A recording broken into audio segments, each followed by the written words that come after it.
Rahim Production. یک برادر میرم بازاری دشتیجم نگاه که خرگت همون یکم خونه دا چخیره مردم همی خدی داره در خونه تلویزیون تماشا میکنه خوازی انتنی و لگم پاکم برومدگه خب باید با دیویدی میگن میگه اکا یکم کینو نداری میگه چخیلی کینو میگه یکم کینوی زوری این نیست که باشه میگه برادر نمیگه یک دیسکت دارم یک دیس 10 تا کینو زفت که میگه یک کینو بده برام تماشا کنم خب بچه‌ک میره دورین خونه میره خونه دا دیویدی رو میمونه تاکسری باپو چای کبود نگه آه یک کینو تماشا کنم تلویزیون میمونه کنه اینجا میمونه که مسافید باباش اخیب تیزه قدم ببرن نگه این بین چیکار پرکدش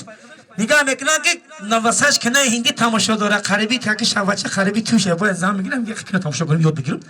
نگاه میکنه میگه واه این باسای ما کنه هندی تماشا میگیرم من قضیه کامپیون با زبون هندی کار میزنم میاد راست پیش کامپیون میگه کامپیون میگه لبای پرخری هفتاد بالا بکشه چی میگوی آه کامپیون جات پته چی جات پته پرخری هفتاد بالا بزنه جات پته چی میشه جات پته جو گورا بود ای پرخری شامنم کردی